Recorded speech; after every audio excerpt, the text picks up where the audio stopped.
teman pemilih, Assalamualaikum warahmatullahi wabarakatuh. Salam, safe, Om Swastiastu, Namo Buddhaya, salam sehat dan salam kebajikan. Jumpa lagi kita dalam acara Opera, obrolan pemilu dan demokrasi, podcastnya KPUND. Kali ini bersama saya Izmi Rizali dalam edisi spesial podcast KPUND. Dan ini merupakan edisi spesial yang kedua, di mana di setiap edisi spesial ini kami selalu menghadirkan narasumber-narasumber yang spesial. Pada edisi perdana, edisi spesial yang perdana ada Bapak Firian, anggota KPU Republik Indonesia periode 2017-2022 sebagai narasumber. Dan kali ini di edisi yang kedua, edisi spesial yang kedua, sudah ada Bapak Lodowik Frederick. Beliau adalah anggota KPU Provinsi Nusa Tenggara Timur, Divisi Teknis Penyelenggaraan. Langsung saja kita menyapa beliau yang sudah berkenan meluangkan waktu untuk datang hadir dalam studio podcast KPUND. Halo, selamat pagi Bapak. Selamat pagi Bang Ismail. Iya, sehat-sehat Bapak ya, selalu sehat ya. Ya. Baik teman pemilih, sebelum kami masuk ke dalam studio podcast KPUND ini, kami juga sudah telah menerapkan prokes. Untuk itu kami berharap Bapak kita bisa membuka masker agar teman pemilih bisa lebih mengenal sosok dari Bapak Eki. Beliau adalah anggota KPU Provinsi NTT, Divisi Teknis Penyelenggaraan. Nah, Bapak, kita berbicara Divisi Teknis Penyelenggaraan ini, apa kira-kira kerja dari Divisi Teknis Penyelenggaraan ini? Baik, terima kasih Bung Ismir. Selamat pagi teman-teman pemilih. Salam sejahtera buat kita semua. Assalamualaikum warahmatullahi wabarakatuh. Salve, Om Swastiastu, Namo Buddhaya, salam kebajikan, salam sehat buat kita semua. Terima kasih Bung Ismir. Dalam lembaga Komisi Pemilihan Umum, khususnya Komisi Pemilihan Umum Provinsi maupun Kabupaten Kota yang ada di NTT, itu dibagi dalam 5 divisi. Jadi dalam 5 divisi itu salah satunya yang dikomandoi oleh masing-masing komisioner. Salah satunya adalah divisi teknis. Divisi teknis ini melakukan kegiatan-kegiatan baik dalam masa tahapan maupun di luar tahapan. Kegiatan-kegiatan dalam tahapan antara lain dimulai verifikasi partai politik, penataan dapil, pencalonan, pemungutan dan penghitungan suara, rekapitulasi, penetapan calon terpilih, bahkan sampai pengusulan calon terpilih.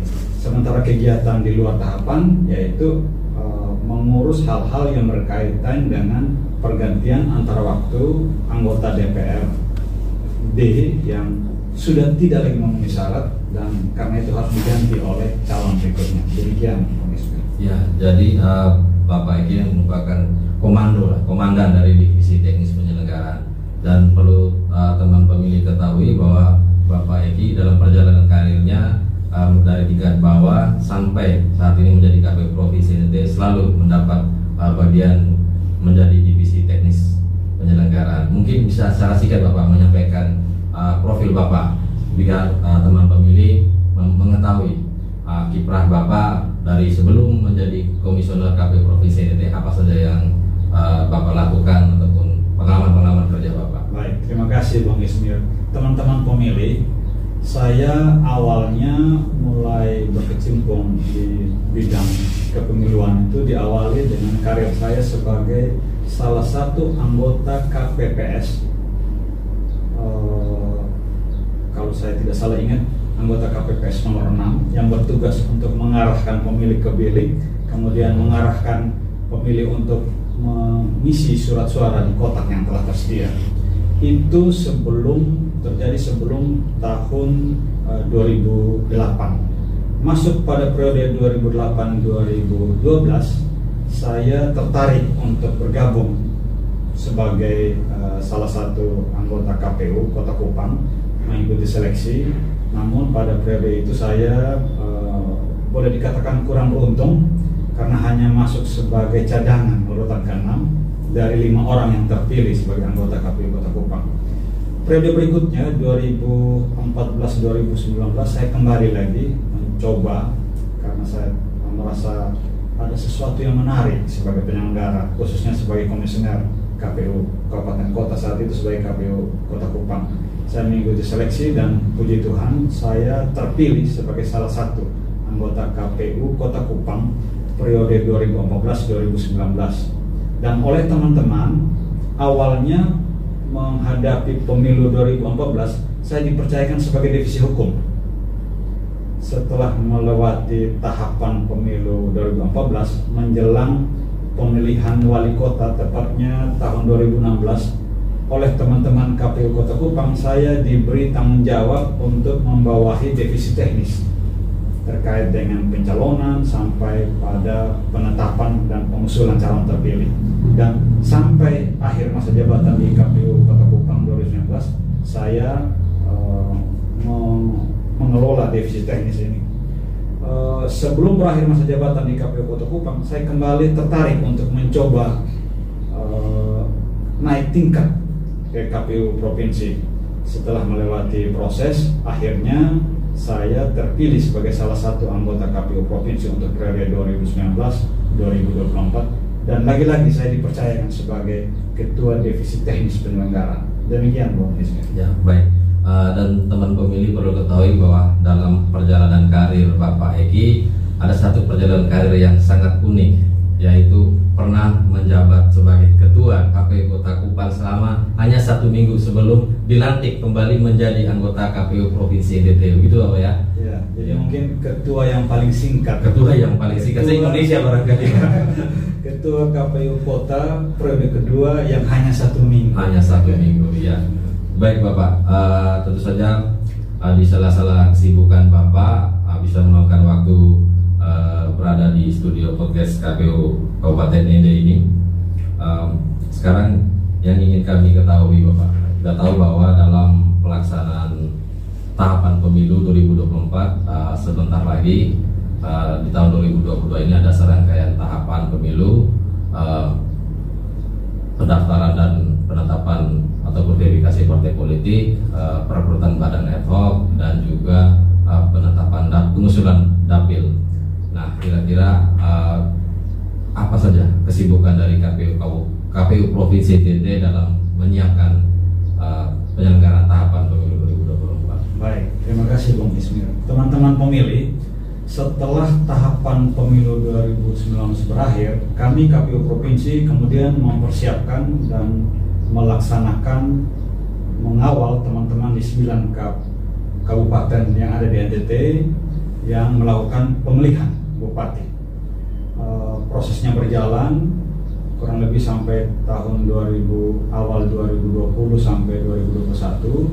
Kemudian akhir 2021 kami KPU Provinsi melakukan persiapan-persiapan terutama terkait administrasi kelembagaan.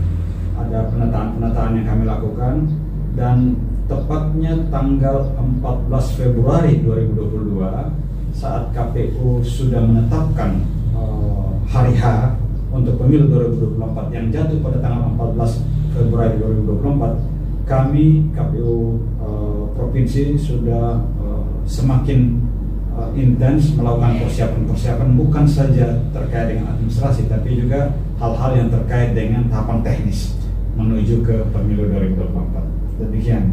Ya, dalam pelaksanaan tahapan ini tentu saja bahwa ada kerangka hukum dalam menyelenggarakan tahapan pemilu 2024. Mungkin Bapak Eki bisa menjelaskan dari tahapan-tahapan ini dan juga menjadi tupoksinya Bapak Eki sendiri. Baik, terima kasih Bang Ismir.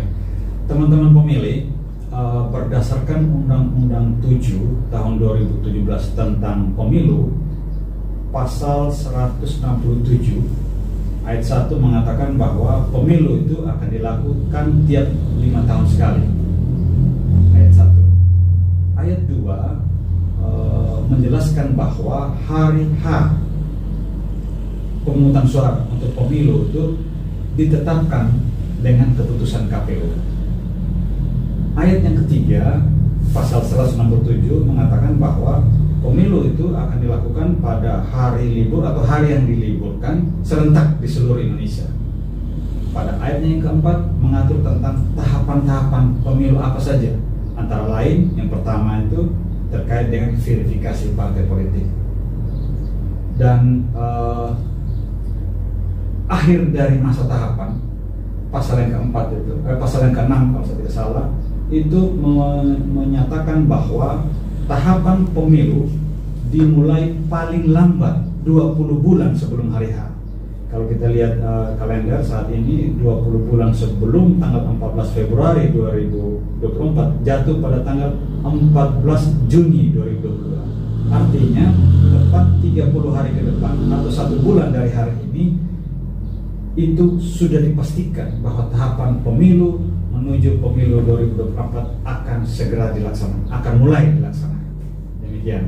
Baik, teman pemilih, sebagai peserta pemilu ya Bapak ya, itu adalah partai politik, dan tentu saja untuk menjadi peserta pemilu di 2024 nanti harus melengkapi ataupun menunaikan persyaratan-persyaratan yang sudah diatur dalam undang-undang tadi yang sudah disampaikan oleh Bapak Eki, Undang-Undang Pemilu nomor 7 tahun 2017. Nah, mungkin teman pemilih perlu tahu nih, apalagi ini juga ranah dari Bapak Eki, Divisi Teknis Penyelenggaraan, apa itu verifikasi partai politik? Baik, terima kasih Bung Ismir. Teman-teman pemilih, apa yang akan saya jelaskan ini sebentar tidak saja penting, tapi juga menarik. Terutama teman-teman pemilih yang saat ini telah bergabung dengan partai politik atau sebagai pengurus, atau teman-teman pemilih yang berniat untuk mendukung salah satu partai sebagai peserta pemilu 2024, atau teman-teman pemilih umumnya yang ingin mengetahui seperti apa mekanismenya sehingga dalam satu pemilu itu ada pesertanya. Berbicara tentang baik pemilu atau pemilihan, itu ada 3 bagian utama, yaitu penyelenggara, peserta, dan pemilih itu sendiri. Jadi kalau ibaratnya kita analogikan ke permainan sepak bola, ada pemainnya, ada wasitnya, ada penontonnya. Nah, verifikasi partai politik ini kita khusus berbicara tentang peserta pemilu. Nah, siapa saja peserta pemilu? Pastilah partai politik. Ada berapa partai politik saat ini? Berdasarkan surat Menkumham tanggal 17 Februari 2022 yang merupakan jawaban atas pertanyaan dari Ketua KPU RI, menyatakan bahwa 17 Februari 2022 itu sudah ada sebanyak 75 partai politik, baik partai politik lama maupun partai politik baru yang berbadan hukum dan terdaftar secara resmi di Menkumham. Artinya bahwa 75 partai politik yang berbadan hukum saat ini itu memiliki hak untuk menjadi peserta pemilu. Bagaimana supaya menjadi peserta pemilu? Tentunya harus ada proses atau tahapan yang harus dijalani. Itulah yang disebut dengan verifikasi partai politik. Demikian, Bung. Ya. Jadi verifikasi partai politik ini ketika partai masih bakal calon partai politik yang sudah mendapatkan SK dari Kemenkumham mendaftarkan. Nah, kira-kira persyaratan apa saja yang perlu dilengkapi oleh partai politik? Baik, di sini sudah mulai kelihatan menariknya. Ternyata tidak gampang untuk menjadi peserta pemilu. Setelah terdaftar atau berbadan hukum, terdaftar secara resmi, partai politik dikategorikan sebagai bakal calon peserta pemilu 2024. Untuk dapat diterima pendaftarannya untuk menjadi calon, saat ini semua partai politik, baik partai politik yang lama, yang baru, itu sementara bekerja melakukan persiapan. Upaya-upaya persiapan ini adalah untuk memenuhi syarat, antara lain partai politik nanti yang akan ditetapkan sebagai peserta pemilu itu wajib memiliki kepengurusan di 34 provinsi di seluruh Indonesia. Itu harus ada di setiap provinsi. Dan kepengurusan di tingkat kabupaten kota di suatu provinsi minimal 75% atau lebih dari 75%. Jadi kalau kita lihat ada 22 kabupaten kota, artinya ada paling sedikit 17 kabupaten kota harus ada pengurus partai politik. Kemudian pengurus partai politik di tingkat kabupaten kota itu minimal ada lebih dari 50% kecamatan. Jadi kalau Kabupaten Ende ini ada 21 kecamatan, artinya harus ada paling sedikit di 11 kecamatan yang ada di Kabupaten Ende harus ada pengurusnya, ketuanya, sekretarisnya, bendaharanya. Itu salah satu. Antara lain masih ada lagi syarat, yaitu bahwa partai politik itu di tingkat kabupaten kota harus memiliki keanggotaan sebanyak 1.000 anggota atau 1/1000 dari jumlah penduduk. Kalau Kabupaten Ende kurang lebih ada 271.000 penduduk, artinya satu partai politik minimal harus ada anggotanya yang nanti akan diverifikasi baik administrasi maupun faktual, minimal ada sejumlah 271 anggota. Anggota partai politik pasti adalah, pengurus partai politik pasti adalah anggota, tapi anggota belum tentu pengurus. Masih ada syarat-syarat lain lagi, harus menyerahkan rekening, rekening KPU, logo, gambar, dan lain sebagainya sesuai dengan administratif. Tapi yang paling harus disiapkan adalah struktur dan anggota dari partai politik itu sendiri. Nah, tadi menarik sekali Bapak menyampaikan bahwa ada verifikasi. Kita tahu bahwa di 2019 untuk pemilu 2019 menjadi peserta pemilu 2019, partai politik dalam tahapan ini, pendaftaran ini mendaftar di semua tingkatan KPU. Apakah di 2024 sama seperti ini atau ada yang berbeda? Ya, ini menariknya. KPU periode 2017, KPU periode 2017 dan sampai 2022 ini telah membuat konsep draft peraturan KPU yang sumbernya dari undang-undang yang sama, Undang-Undang 7. Mereka membuat proses ini lebih simpel, lebih mudah, lebih murah, dan lebih terbuka. Kalau pemilu 2019 yang saat itu sejak 2017 sudah mulai dilakukan verifikasi, ada verifikasi administrasi, ada faktual sama, tetapi kalau yang lalu itu pengurus pusat mendaftar di KPU RI, pengurus baik di provinsi maupun kabupaten kota masing-masing datang mengantar dokumennya di kantor KPU secara manual. Jadi hard, membawa hardnya, semua dokumen terkait kepengurusan keanggotaan itu diantar dan diverifikasi secara manual oleh teman-teman KPU kabupaten kota. Kali ini semuanya terpusat pendaftaran di KPU RI. Namun saat mendaftar cukup hanya membawa 3 dokumen. Dokumen pertama adalah surat pernyataan untuk mendaftar yang ditandatangani oleh ketua dan sekjen, ketua umum dan sekjen. Dokumen kedua adalah surat yang menyatakan bahwa kami telah menginput dokumen-dokumen persyaratan ke aplikasi Sipol, aplikasi yang disiapkan oleh KPU. Dan ketiga, menyerahkan ke pengurusan, SK kepengurusan. Nah, setelah itu diserahkan, jadi verifikasi partai politik ini ada, saya kembali dulu, ada tahap persiapan, kemudian masuk tahap pendaftaran, kemudian masuk tahap verifikasi. Verifikasi dibagi 2, verifikasi administrasi dan verifikasi faktual. Verifikasi administrasi ada 2 kali dilakukan, tahap pertama dan tahap perbaikan. Faktual pun ada 2 kali dilakukan, tahap pertama dan tahap perbaikan. Faktual ini ada dua segmen yang harus dilakukan faktual, yaitu faktual kepengurusan dan faktual keanggotaan. Kalau faktual kepengurusan dilakukan serentak pada waktu dan hari yang sama, hanya 3 hari, oleh KPU RI tingkat pusat, KPU provinsi tingkat provinsi, dan KPU kabupaten kota tingkat kabupaten. Setelah 3 hari verifikasi faktual kepengurusan, baru dilanjutkan dengan verifikasi keanggotaan selama kurang lebih 21 hari. 21 hari. Ya.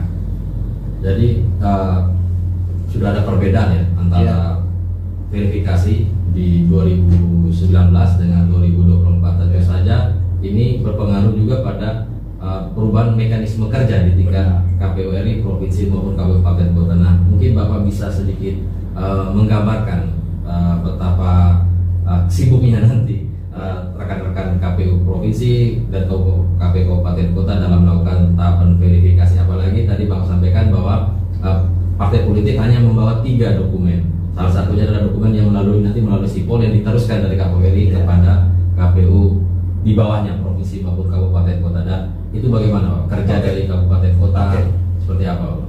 sebelum kita dalami apa yang menjadi pertanyaan Bung Ismail tadi, saya akan kembali sedikit.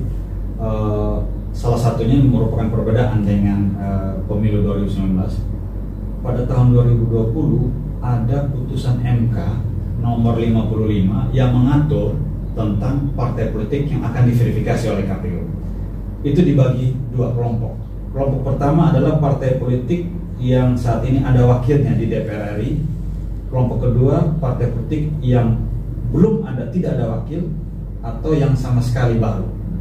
Kelompok kedua ini dibagi tiga bagian lagi. Bagian pertama, peserta pemilu 2019 tidak ada wakil di DPR RI, tapi ada wakil di provinsi maupun kabupaten kota.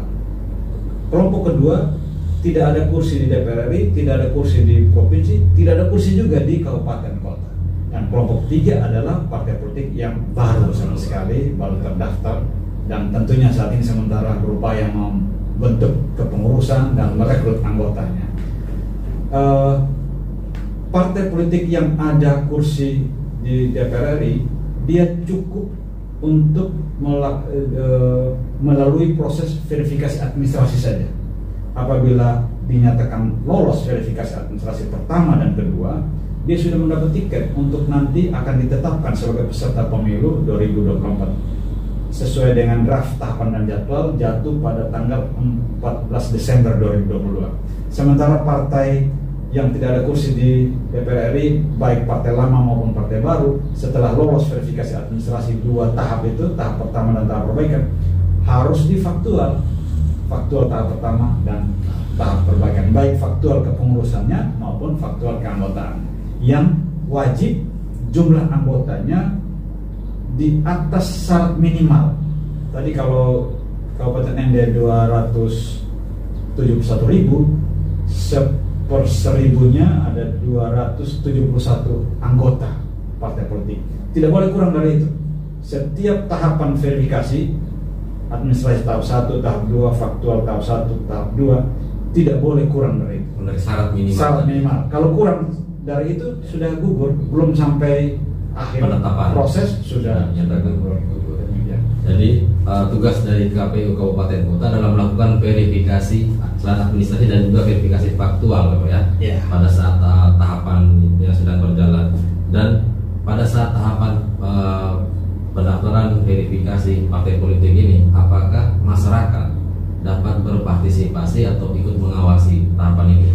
Baik, tahapan ini ternyata cukup panjang, mulai dari persiapan tadi, pendaftaran 7 hari, hari terakhir itu ditunggu oleh KPU RI itu sampai pukul 24.00 jam 12 malam.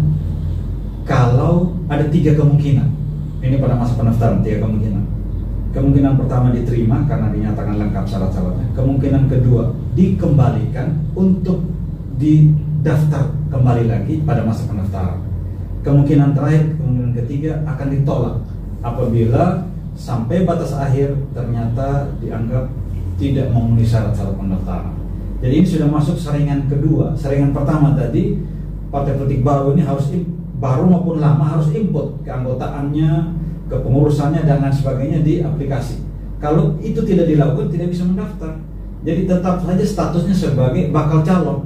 Tapi kalau saringan pertamanya lolos, mereka input, kemudian mereka mendaftar dan diterima, statusnya berubah dari bakal calon menjadi calon. Nah, setelah menjadi calon, 7 hari masa pendaftaran, KPU RI dan tentunya kita semua, KPU Provinsi dan Kabupaten, punya waktu 30 hari untuk melakukan verifikasi administrasi. Khusus Kabupaten Kota, itu waktunya untuk melakukan verifikasi administrasi tahap pertama itu 14 hari. Jadi 30 hari berlaku sejak berakhirnya masa pendaftaran. Awalnya dilakukan verifikasi oleh KPU RI, hasil verifikasi administrasi oleh KPU RI menggunakan aplikasi ini diturunkan ke kabupaten kota. Jadi yang diterima oleh kabupaten kota di samping daftar nama anggota, ada KTA-nya, kartu anggota, ada KTP-nya, KTP.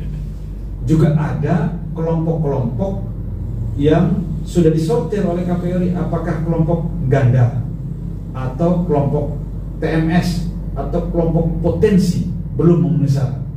Kalau ganda ini ada 3 ganda identik, semua identitasnya sama persis, ada ganda potensial yang sama hanya NIK, nomor induk kependudukan saja, atau ganda antar partai, satu orang ada di lebih dari satu partai. Ini sudah dilakukan verifikasi menggunakan aplikasi oleh KPU dan diturunkan ke kabupaten kota. Untuk selanjutnya KPU kabupaten kota memastikan apa benar status. Setelah tahap ini selesai, apabila ada anggota hasil verifikasi administrasi yang kemudian dinyatakan TMS atau BMS belum memenuhi syarat atau memenuhi syarat, nanti dikembalikan lagi oleh KPU kabupaten kota melalui KPU provinsi, ini diterima oleh KPU pusat. KPU pusat akan berkoordinasi dengan Parpol. Parpol wajib mengganti keanggotaannya yang dinyatakan tidak memenuhi syarat. Kemudian Parpol wajib merubah keanggotaan yang belum memenuhi syarat agar jadi memenuhi syarat. Dengan syarat tidak boleh kurang dari syarat minimal. Ya, seperti itu. Dan kemudian masuk sudah di tahap verifikasi tahap kedua. Untuk selanjutnya lagi dilakukan proses verifikasi yang hasilnya tidak boleh kurang dari, kalau Kabupaten NTT 271 anggota.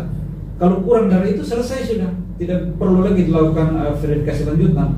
Dan untuk partai politik yang saat ini ada wakilnya di DPR RI, cukup sampai pada verifikasi administrasi tahap kedua. Kalau dinyatakan lolos, dia sudah tunggu ditetapkan sebagai peserta pemilu. Sudah mendapatkan tiket. Iya. Baik, teman pemilih sangat menarik. Mungkin Bapak kita bisa minum dulu. Ya. Ya, baik Bapak. Dalam tahapan verifikasi ini, baik administrasi maupun faktual, tadi Bapak sampaikan bahwa akan ada yang di TMS kan, di BMS kan, dan sebagainya. Nah, ini pastinya akan menimbulkan reaksi dari masyarakat. Nah, bagaimana masyarakat bisa ikut berpartisipasi, mengawasi, dan sebagainya. Baik, terima kasih Bang Ismir. Ini menarik sekali. Dalam proses kerja yang dilakukan oleh KPU untuk semua tingkatan, khususnya yang akan dilakukan oleh teman-teman KPU ND nanti, itu semuanya akan diawasi oleh Bawaslu, karena Bawaslu juga diberi hak akses kepada aplikasi ini untuk memantau sejauh mana perkembangan proses yang dilakukan oleh KPU kabupaten setempat. Apabila dalam proses ini ada temuan, ada aduan atau keberatan dari berbagai pihak, itu wajib disampaikan ke Bawaslu, agar oleh Bawaslu akan dikaji, hasil kajiannya akan diserahkan ke KPU dalam bentuk rekomendasi. Posisi KPU saat itu menindaklanjuti rekomendasi itu dalam bentuk rapat pleno, mensikapi rekomendasi Bawaslu, kemudian dituangkan dalam berita acara. Berita acara tentang hal ini akan di-upload di Sipol untuk nanti menjadi pengetahuan atau pertimbangan dari KPRI. Apabila ada keberatan yang masuk lewat KPU, tetap dilayani dan diterima. Kemudian teman-teman KPU akan menyerahkannya ke Bawaslu untuk dilakukan kajian sesuai dengan mekanisme pengawasan yang ada. Demikian, Bung. Jadi teman pemilih, pada saat tahapan verifikasi nanti, apabila terjadi sesuatu hal yang memang menurut teman pemilih merasa dirugikan, haknya dirugikan, ada salurannya, yaitu ke Bawaslu, mengadu ke Bawaslu, atau juga bisa ke KPU, nanti akan diteruskan dari KPU ke Bawaslu. Nah, itu untuk masyarakat, Bapak. Nah, bagaimana dengan partai peserta ataupun calon, bahkan juga masih bakal calon, ketika tidak lolos pada satu tahapan, misalkan dari bakal calon tidak menjadi calon, dan ataupun juga calon tidak menjadi peserta. Baik. Nah, kira-kira keputusan KPU itu bisa disengketakan atau tidak? Baik, terima kasih. Ini memang menarik. Ini menjadi satu peringatan buat kita penyelenggara, bahwa dalam setiap tahapan-tahapan tadi itu merupakan bagian-bagian dari penyaringan calon peserta untuk menjadi peserta. Setiap keputusan yang kita ambil, karena ini dilakukan secara terpusat oleh KPRI, kita menerima dokumen, mengelola dan mengirim kembali ke KPRI. Apabila ada keberatan terkait keputusan KPRI hasil kerja kita, itu nanti silakan dilakukan upaya hukum melalui Bawaslu. Apakah Bawaslu setempat atau Bawaslu RI. Apapun yang menjadi keputusan, nanti kita hanya menerima, nanti keputusan akhir itu ada di KPU. Jadi setiap proses yang ada di kabupaten kota, jikalau dianggap tidak puas atau tidak sesuai dengan harapan, kita arahkan ke Bawaslu untuk diproses sesuai dengan mekanisme yang ada. Demikian Bang Ismail. Ya baik, Bapak, seperti yang kita ketahui juga ini sudah bukan lagi kita bicara soal verifikasi partai politik, tapi bahwa ada satu terobosan inovasi dari KPU, yaitu tentang pada saat pelaksanaan hitung nanti ada perubahan sistem perhitungan cepat dari situng menjadi Sirekap. Nah, Sirekap ini seperti yang kita ketahui telah dilakukan uji coba atau pelaksanaan perdananya pada pemilihan di tahun 2020. Nah, mungkin kira-kira Bapak bisa sedikit mereview pelaksanaan penerapan Sirekap di 9 kabupaten di NTT yang melaksanakan pemilihan kepala daerah. Oke, terima kasih Bung Ismail. Ini lagi-lagi hal yang menarik yang ditangani oleh Divisi Teknis. Seperti kita ketahui bersama, pada pemilu 2019 itu sistem penghitungan cepat atau situng itu dengan cara mengupload fotokopi dari atau salinan C1 hasil dari masing-masing TPS. Kalau kali ini yang sudah dipraktekkan oleh teman-teman di 9 kabupaten pemilihan bupati yang lalu tahun 2020 itu menggunakan aplikasi Sirekap. Sirekap ini dibagi dua, ada dua, Sirekap web dan Sirekap mobile. Sirekap web itu akan digunakan oleh teman-teman KPU kabupaten kota maupun provinsi, bahkan sampai di pusat. Sementara Sirekap mobile ini digunakan oleh teman-teman di TPS. Sirekap ini ada Sirekap online, ada Sirekap offline. Sirekap mobile online digunakan apabila di titik koordinat TPS itu terjangkau sinyal. Jadi setelah selesai penghitungan, kemudian diisi di C1 plano, langsung bisa difoto melalui HP Android yang sudah ada aplikasi Sirekapnya. Sementara pihak saksi atau pengawas pun bisa foto hal yang sama, objek yang sama. Kemudian apabila di TPS itu ada sinyalnya, bisa langsung dikirim ke aplikasi Sirekap ini untuk secara otomatis terbaca di server KPU RI. Sehingga pada saat diupload, kita sebagai teman-teman pemilih bisa melihatnya lewat aplikasi info pemilu. Di situ kita bisa tahu di TPS kita ada di provinsi mana, kabupaten mana, kecamatan mana, desa mana, TPS nomor berapa. Kita bisa tahu hasilnya, dan itu akan diupload secara kontinu dari waktu ke waktu, sehingga kita akan melihat persentase terhimpunnya data sampai 100% dari satu dapil atau satu kecamatan. Itu kita bisa pantau.